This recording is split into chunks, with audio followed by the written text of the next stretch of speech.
खुद का करना भी कई बार जरूरी हो जाता है। बहुत सारी ऐसी बातें आती है लाइफ में कि जब आदमी को कभी इच्छा ही नहीं थी, पहले भी नहीं थी, सच बता रहा हूँ, मेरी कभी इच्छा नहीं थी कि मैं खुद के करूँ।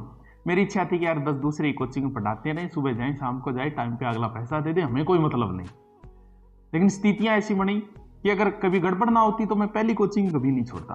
तो स्थितियां ऐसी बनती है कि आपके स्वयं के ऊपर जिम्मेवारियां आ ही जाती है कभी ना कभी। आप पता नहीं आप विश्वास करोगे या नहीं, मेरा लास्ट बेंच जो था ना, जीके का बेंच था लास्ट। उस जीके बेंच में एक बच्चा था, बड़ा विद्वान था। तो वो महीने भर तो पढ़ा, फिर एक दिन ऐसे ही मैं बैठा था तो मेरे पास आ गया और वो बोला, वही नजदीक का ही था सीकर का, बोल गुरुजी थाने एक बात बोलूं, अगर बुरो नहीं मानो तुम। बोल भाई। बोल बिया तो गुरुजी मैं 1 महीना पढ़ रहा हूँ, थारो बैकग्राउंड में बिया कौन जानू ज्यादा और थानो पढ़न नहीं मैं आयो, लेकिन थाने एक बात आ बोल रही हूँ गुरुजी। उसे पता नहीं ज्ञान था, पता नहीं क्या होता है, पंजा पढ़ना, आदमी के बैठने की स्टाइल, चलने की स्टाइल से उसने ये बातें बताई थी। बोल गुरुजी आपने जितनी कोचिंग अभी तक ज्वाइन की, 2 या 3, हर कोचिंग में आपका झगड़ा हुआ कि नहीं हुआ? वो बिल्कुल हुआ। बोल गुरुजी बिना बात हुआ कि नहीं हुआ? मुझको हाँ यार बिना बात हुई, अगर रियलिटी पूछे तो कोई बात नहीं हुई थी और ऑटोमेटिक तनाव आ गई।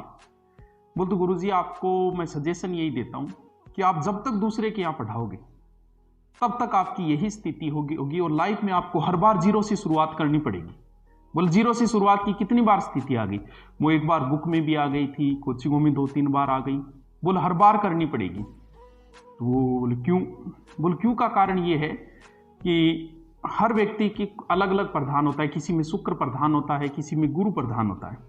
आपकी हाँ, मैंने हाथ आपको दिखाना मत किसी को, लेकिन आपको पढ़ाते समय से मैंने देख लिया कि आप में गुरु बहुत ज्यादा प्रधान है और गुरु का ये रूल होता है कि जिसका गुरु प्रधान हो वो कभी किसी के नीचे कार्य नहीं कर सकता, इसलिए उसकी बिगड़ेगी, क्योंकि उस पर कोई अधिकार नहीं जता सकता, उसे कोई ऑर्डर नहीं दे सकता। आपको पता है ग्रहों में सबसे बड़ा ग्रह बृहस्पति है, वो गुरु है जिसे बोलते, वो सबसे बड़ा, उसको कोई आज्ञा नहीं दे सकता और इसी वजह से आपकी बिना बात बिगड़ेगी। वो इसका कोई समाधान? बोल समाधान है कि आप अपना खुद का कर लेना, वरना आप लाइफ में ऐसे ही होते रहेगा, हर 6 महीने बाद आपको कोचिंग बदलनी पड़ेगी, मजबूर होगी। वो मेरा लास्ट ही था, वो नहीं तो अब तो नहीं पढ़ाएंगे, अब तो करेंगे तो खुद का। तो लॉकडाउन से पहले वैसे मैंने सीकर में ले लिया था गुरुकुल, वहीं शुरुआत करेंगे, लेकिन लॉकडाउन में बहुत सारी स्थितियां बदली, बहुत कुछ सिखाया इसने और फिर सोचा कि नहीं तारानगर में ही करेंगे, क्योंकि यहाँ करने से बच्चे को फायदा ज्यादा मिलेगा, क्योंकि मैं फ्री पढ़ा सकता हूँ लेकिन रूम किराया तो देना पड़ेगा बच्चे को। अब वो तारानगर में 1000-1500 मिल जाता है और बड़ी जगह सीकर जयपुर अगर मैं करूँ तो वहां बच्चे के किराए में भूतनी निकल जाएगी। चलो ये बातें तो चलती रहेगी।